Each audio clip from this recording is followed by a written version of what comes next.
자, 오늘 6차시는 표현입니다. 표현. 여기서 몇 개 중요한 거 먼저 얘기할게요. 형상화는 우리가 예를 들어서 사랑이라고 한다. 손에 안 잡히죠? 모르기 때문에 이렇게 하는 것도 일종의 형상화예요. 그러니까 구체적이지 않은 거를 눈 혹은 손에 아니면 향기를 맡을 수 있도록 확실하게 구체적인 무언가를 표현하는 걸 우리가 형상화라고 합니다. 보통 이럴 때는 그래서 감각적 이미지를 활용하기도 하죠. 그게 형상화. 그 다음 비유는 넘어갈게요. 자, 오른쪽에 51쪽에 보면 과장 나오잖아. 과장은 생각보다 자주 나와요. 그리고 과장을 쓰게 되면 강조가 돼요. 근데 사실은 지금 우리가 하고 있는 게 사실 표현이잖아.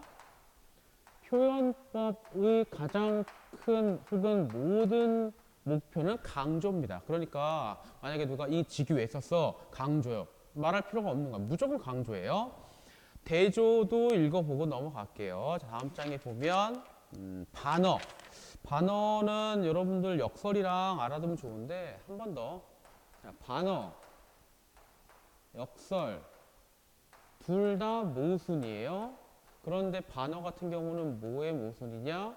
거기 있는 그 문장과 상황이 모순이 되면 반어. 문장 내에서 모순이 생기면 역설. 근데 영탄 넘어가고요. 자, 오른쪽에 서리법 같은 경우에도 뭐라고 나와 있습니까? 누구나 다 아는 사실 일부러 의문 형식. 그래서 서리는 이렇게 봐요. 일단 의문문 이어야 되고 그 다음에 답을 요구하면 안 돼요. 이미 답이 결정되어 있는 거지만 형식만 의문문이면 그걸 서리라고 하는 거고요. 자, 마지막으로 상징은 예를 들어 볼게요. 십자가 그러면 뭐가 떠올라요? 희생도 떠오르고 예수님도 떠오르고 사랑도 떠오를 수 있지? 근데 이거는 우리만 그렇게 생각한 게 아니라 거의 웬만한 다른 나라 사람들도 비슷하게 생각을 하거든요. 이런 식으로 고정된 의미를 보통은 우리가 상징이라고 합니다. 눈은 어떤 게 떠오르지? 깨끗함? 아니면 폭은 다 덮어주는 거? 아니면 한겨울의 눈이라면 고난?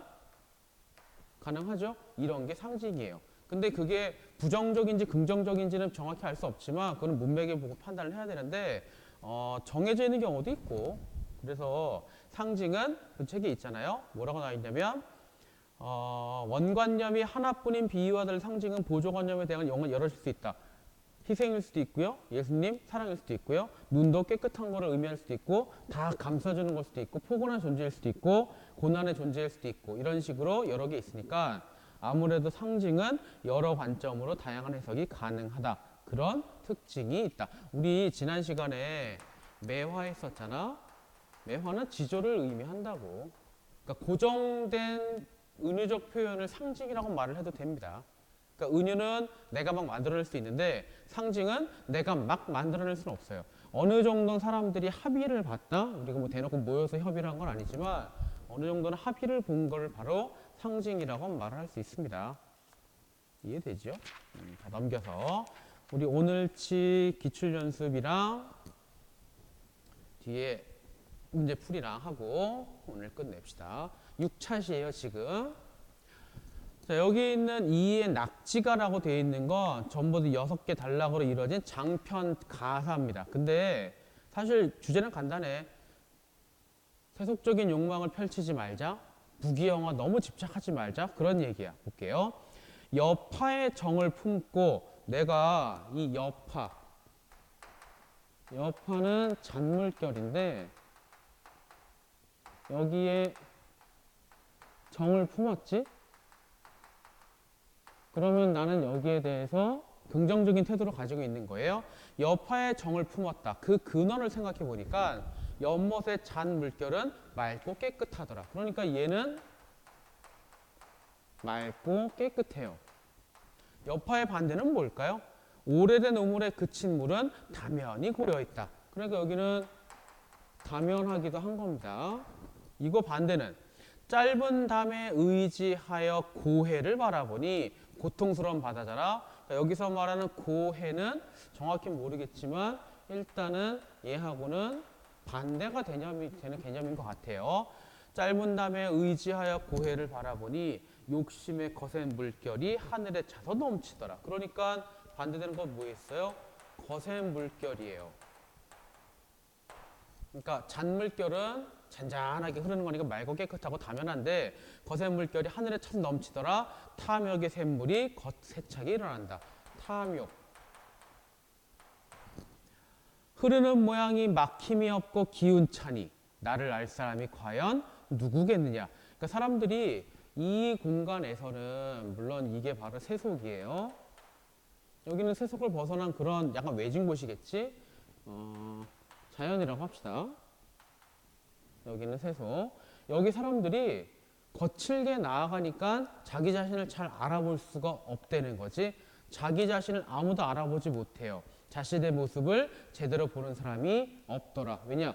거센 물결이 치니까 그리고 탐욕에 가득 차니까 나를 돌이켜 볼 수 없잖아. 그런 생각이야.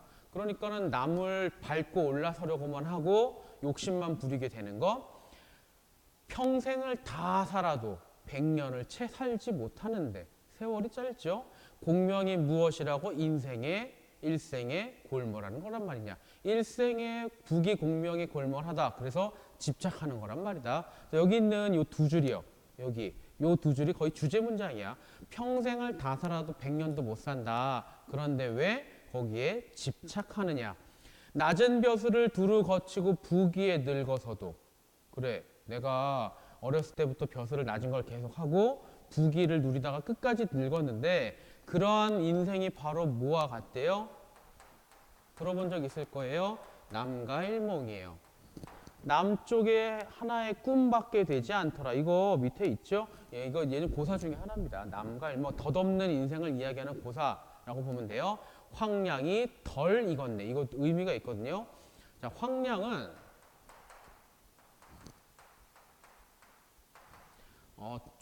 매조, 그러니까 조예요, 조. 근데 얘의 특징은 굉장히 빨리 익어요. 금방 익어. 근데 그 황량이 덜 익었네. 이게 만약 뭐 예를 들어서 한 하루면 익는다? 아니면 뭐 10분이면 익는다? 근데 그 10분이 채 지나지 않은 거야. 그러니까 이게 익지도 못할 정도로 이것이 익지 않을 정도로 짧은 시간. 뭐가? 인생이 그러니까 매우 짧다는 이야기예요. 그러니까 매조는 금방 익는데 그 매조조차 다 익지 못할 정도로 우리는 짧은 시간을 산다. 근데 왜 이렇게 집착하느냐? 이렇게 이해할 수 있지? 나는 내 뜻대로, 나는 내가 하고 싶은 대로 평생을 다 살았다. 천지에 넉넉하게 논일고 강산에 누웠다. 여기에 적합한 사자성어는요? 혹시 기억날까요? 유유자적. 나는 한가하게 살아왔다. 유유자적. 사시의 내 즐김이 어느 때 없을런가? 언제나 즐겼단 이야기지. 사시사철 나는 언제나 내가 하고 싶은 대로 하고 살았다. 누황에 안 거 단표에 실어먹고 단표 누황, 안빈낙도, 안분지족 다 해당돼요. 세로의 발을 끊어 명성이 감춰. 세로는 세상의 길인데 요겁니다. 근데 발을 끊어요. 세속의 발을 끊어서 명성이 감추어졌다. 내 이름이 그렇게 알려지지 않았다. 나는 관계없다. 온 은거행이 자어하고 요순지도 즐기니 자연의 은거에서 도를 행했고 그 다음에 그게 할 만한 거라고 내가 자허 생각했고 요순지도 태평성대 도를 즐기니 내 몸은 속인이나 내 몸은 어쨌든 이 땅에 지상세계에 있잖아. 하지만 내 마음은 신선과 같더라. 진계, 속세요. 똑같은 걸 또 나왔지? 진계입니다. 진계는 지척, 바로 앞에 있지만 그 바로 앞은 천리와도 같더라. 가깝지만 나한테는 멀리 느껴진다. 그래서 완벽하게 구분을 했죠. 세속이랑 내가 살고 있는 곳이랑 완전 차단, 분리, 격리. 제 뜻을 고상하니 제 몸이 자중하고 뜻을 고상하게 여기고 행실을 삼가고 자중한다. 뭐 이런 얘기 있잖아. 일체의 다툼이 없으니 시기할 리가 누가 있겠느냐. 뜬구름이 10이 없고 뜬구름은 옳고 그름이 없어요. 그러니까 욕심도 없는 거야. 날아다니는 새는 한가하더라. 연연히 남은 생애가 얼마인지 모르겠지만 이거 참 즐겁구나. 그래서 이거 낙지가는 욕심 부리지 말자. 자연에서 안 빛나고 한번 살자. 부귀영화 같은 거 신경 쓰지 말자. 인생은 짧다. 여유 있게 살자. 그런 걸 이야기하는 게 바로 낙지가. 윗글의 표현상의 특징에 대한 설명이요. 자연물을 통하고 있죠. 뜬구름, 새 뭐 이런 거. 서류적 표현은 마지막에도 있잖아. 이 안이 즐거운가? 아닌 것 같은데요. 대답을 요구하는 게 아니에요. 대답을 요구하지 않고 의문문 형식으로 서리법 나와 있고요.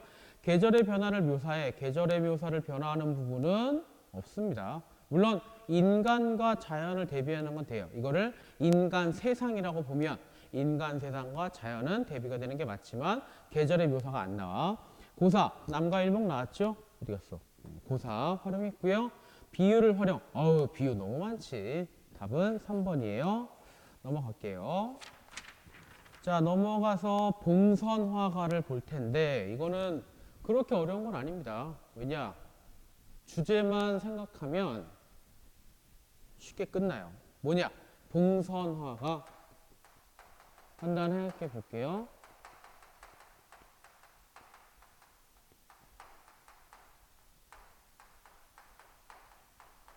이게 주제예요.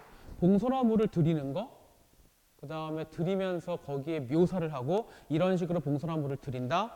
그 다음에 다 물을 드린 다음에 그거 봉선화 어떤 꽃을 꺾은 거잖아. 그 꽃을 여인으로 표현한 거 그런 게 나오지만 결과는 이거야. 봉선화물을 드리는 여인의 마음을 표현한 거.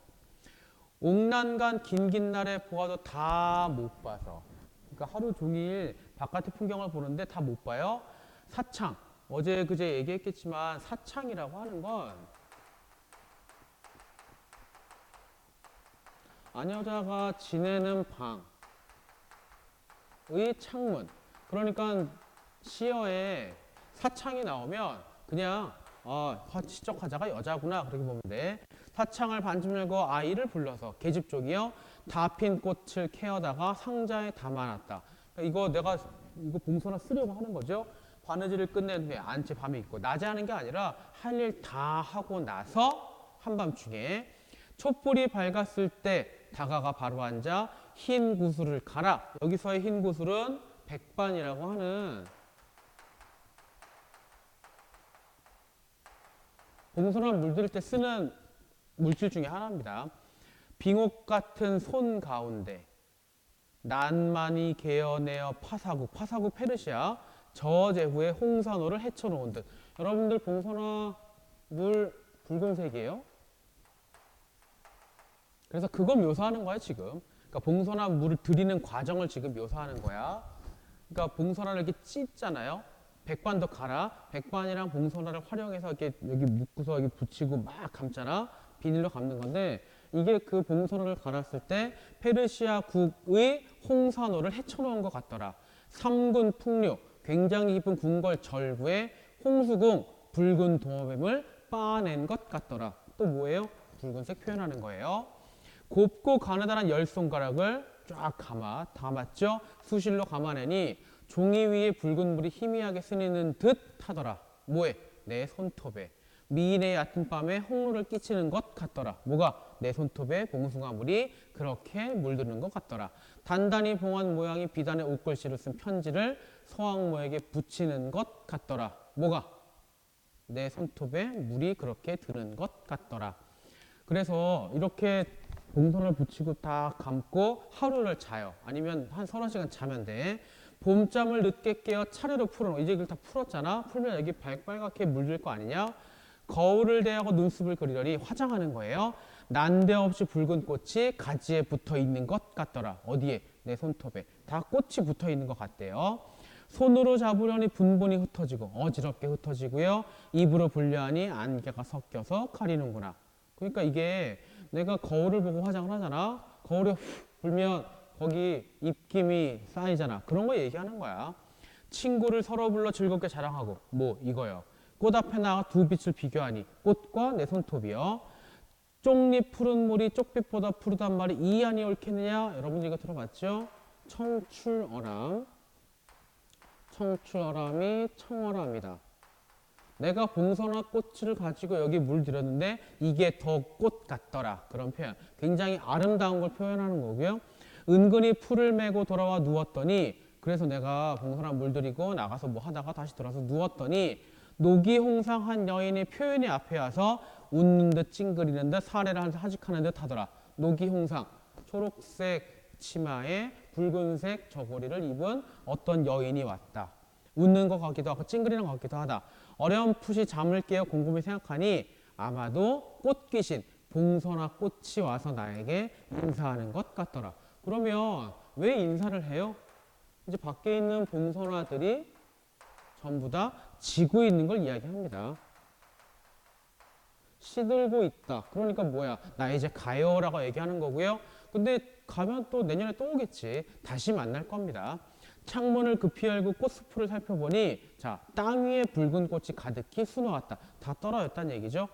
그러니까 이제 뭐야? 난 슬프겠지. 근데 뒤에 여러분들 이거 생략됐는데 뒤에 무슨 얘기 나오냐면 하지만 우리 내년에 다시 만날 거야 라고 하는 게 나옵니다. 그래서 인연은 계속될 것이고요. 그리고 다 졌지만 어디에는 남아있어요? 내 손톱엔 남아있지? 그러니까 나는 너를 잊지 않을 것이다. 이 꽃귀신이 꿈에 와서 나 이제 갑니다 라고 얘기한 거, 그런 걸 이야기하는 게 작자미상의 봉선화가래요. 가사입니다. 윗글의 표현상의 특징은 1, 2, 3가 없고요. 무조건 직유야. 직유는 같이, 처럼, 듯. 자, 이게 나오면 확실해요.